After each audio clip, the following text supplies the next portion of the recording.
We are the most successful sports startup since the AFL pre-merger. There has not been a challenger brand that has gained as much market share as AEW in many, many, many years. We are like the Pepsi of pro wrestling, and we're up against a really evil juggernaut. WWE is our competitor. That's who we're facing. AEW, like the Pepsi of pro wrestling. WWE's like the Harvey Weinstein of pro wrestling. And I'm really proud of what we do down here. To be honest, I think you're going to have to tune in to AEW to find out what they have to say. Silly me. You find out on TNT and TBS what my prognosis is and what's going to happen to me. I'll tell you what, save all that stuff. Just tell us who you're taking tonight. We'll take that here. How about that? Well, guys, this is the NFL Network. There's a lot of people watching. I can't give out that kind of sensitive information. And also, a lot of things have to play out. There's been crazy talk about Tony Khan this week. What is up, everybody? Master FPS. And of course, I would have the mic stand with me right here, but I don't have it with me at all. So I'm going to have to spend the whole entire recording session just holding it like this. So here I am. AEW has been on the talks recently on X, social media, with Tony Khan wearing the neck brace during the NFL draft. I really thought that he said a tweet about mentioning WWE, but it was on the NFL video. I don't know if this was during the draft. Right now it's Friday. Here I am watching SmackDown Live, the draft, and there's some guys in the NXT Performance Center right here where NXT takes place. They're all watching the draft right now. I'm watching it right here. I don't know if you guys could see that. We already had Braun Breaker heading to Raw. That was something. And during that Braun Breaker versus Cedric Alexander match, we're doing the replay. We saw a little bit of Uncle Howdy, a little bit of a teaser right there. And right now here we have one of the Dudley Boys coming. Well, both of the Dudley Boys are coming out. We have the Hall of Famers, the Dudley Boys, here in the draft of 2024, ready to mention it right now. Who's it gonna be? Here we have round 3. The picks are in right here. I was supposed to make a video, EC Dub Chance. I was supposed to make a video focused about AEW and Tony Khan, but of course I had to record during the draft of 2024. Round 3 of the draft picks are in. We want table chance. With the first pick of the third round of the 2024 WWE Draft, SmackDown Select. This is SmackDown. Yeah. LA Knight is staying on SmackDown. That's something. Obviously, he would stay on SmackDown. Defeated AJ Styles at WrestleMania XL. Why do we have the camera footage backstage with the executive guys, whatever, reacting to the draft? Like, we had that around 2019 or 2020 and it didn't went well. It was just pure cringe. Raw selects Ricochet. What is Ricochet even doing? I mean, hasn't he been in Raw for a while? He hasn't been doing anything in the main roster. This is something. I was supposed to do an AEW recording. With the final pick of the third round, here we go. Sheamus. All right, yes.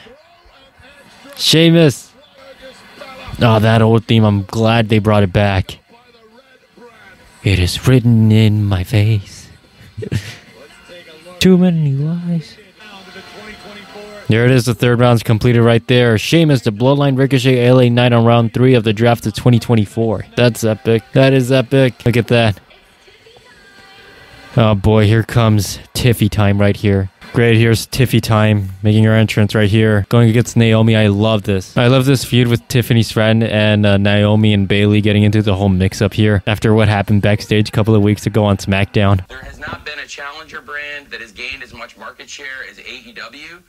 Of course, but you might as well be talking about the early days in 2019, because in 2019, AEW started getting all the attention on social media out there. And they were saying that it was going to be the next big thing against WWE because we had enough about Vince's stuff that he was doing. We wanted another alternative besides NXT because we knew that the NXT guys in that yellow brand were doomed to begin with because they go to the main roster, they got, ruined so fast. But this is no longer 2019. Vince is out. Things change pretty much through time. And after all those years, the Wednesday Night Wars are over, and pretty much you're just competing against the whole entire company of WWE. And without a doubt, I'm pretty sure AEW does not have the same hype as it did back when it was new. In many, many, many years, we are like the Pepsi of pro wrestling, and we're up against a really evil juggernaut. Up against a very evil juggernaut. If Tony Khan said this type of stuff, obviously when the early days of AEW, without a doubt I would be in support of this. WWE being the evil juggernaut out there today, it's not real. They're not really the evil juggernaut. If anything, they're just putting out the best that they can out there, and they're kind of mentioning AEW. You know, not gonna lie, I'm not gonna be doing the double standard thing, saying that WWE is perfect and AEW isn't. You know, because they keep mentioning WWE a lot. No, WWE with Triple H mention. You know, those guys mention a bit of AEW, just a bit, but not constantly. And you could do more than just type your hate out there against those people who doubt you and your show. You could just give them one hell of a night of AEW Dynamite, and that's that. But a lot of people are just bored of the Elite and the EVP crap because they've been just overbooking themselves again and again. That's the only special thing that's been happening in AEW. Some people might say that, some people might disagree, but without a doubt, I'm pretty sure a lot of people hate AEW because of that, because it's all about the EVPs versus FTR. WWE is our competitor.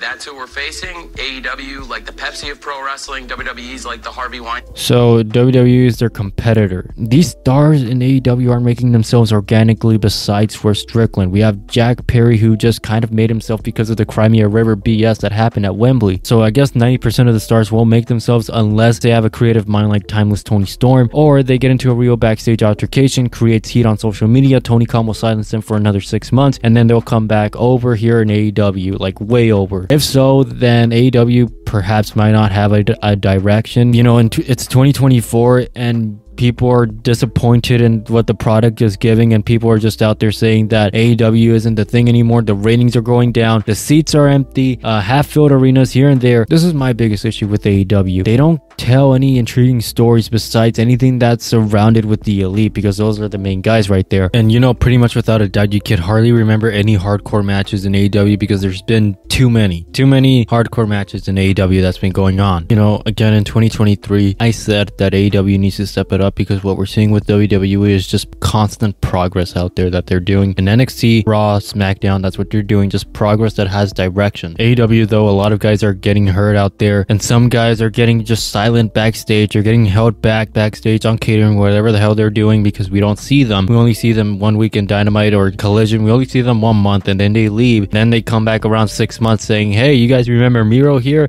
Let's take a look where the last time he was, which was last year in 2023 or 2022. You know, they just try to catch us up and expect us to have that same feeling that we did during that moment when they were just over. Not only that, but the belts are just all over the place. They're just throwing the belts everywhere to everyone. They don't take their champions very seriously. The champions hold the belt for a reason, and these guys are just throwing them off with open title matches on Rampage or Collision. They don't take their shows seriously. Rampage is just another Dark 2.0. Collision might be the same, but I'm still curious about Ring of Honor. I still want to see that. I really have high hopes for AEW still and Ring of Honor, but pretty much without a doubt, it is not the same hype since 2020 to 2021 and especially 2019. So, but yeah, that's what I just wanted to say about my little ramble with the Tony Khan on talking about WWE being their enemy. Of course, WWE is going to be the enemy. He's going to be like, WWE is our biggest enemy. So you know what I'm going to do? I'm going to put Swerve Strickland out there in an open title match. That will get eyes. It's all friends wrestling pretty much. No one in that roster has like a memorable feud of anything. It's just them. It's just everyone united together fighting against WWE, waiting for the ratings to kick in. Without a doubt, that's an awful tactic right there. It feels like they're doing that. I mean, they kind of care about the wrestling, but they don't care about the stories at all. They only care about giving 5-star matches, and that's it. See what happens the next day when the ratings kick in. But for those people who are enjoying the Elite storyline with AEW and Tony Khan being on TV and all that stuff, then it's good for them that they're enjoying AEW. It's also good for them to see if they are enjoying WWE as well. I like seeing both WWE and AEW and other wrestling stuff out there because, you know, it's wrestling. It's something to really get hype about. But that was just my little ramble right there. I just reacted to part of the draft right there for SmackDown. Did not expected that. Here's part of my new setup right here. It's not going to be a permanent setup, but if I could record more videos like this, then I would be more than happy to show you guys of how it looks like that. Check it out. I got a bottle cap, a Coca-Cola speaker. You know, it feels like plastic in the back. I didn't know that it had an aux.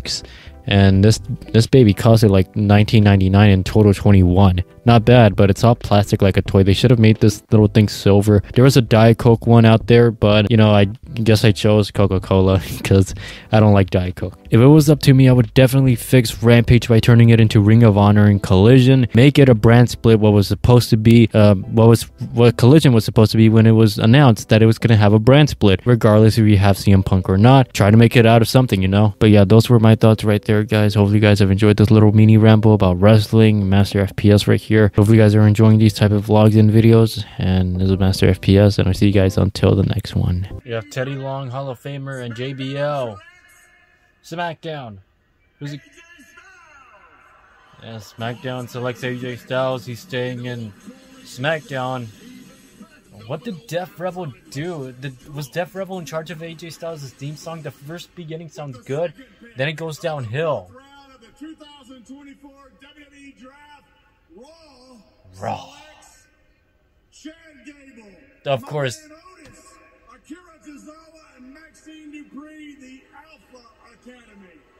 Of course, the Alpha Academy. A lot of people are booing. Alpha Academy might break up if they stick together because of Chad Gable. Round 4. Sweet, Andrade staying in SmackDown. Former NXT champion. Those were good times with him and Malachi Black.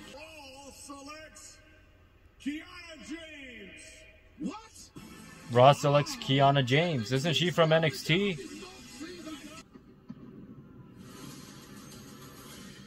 Prepare for the battle. Prepare for battle.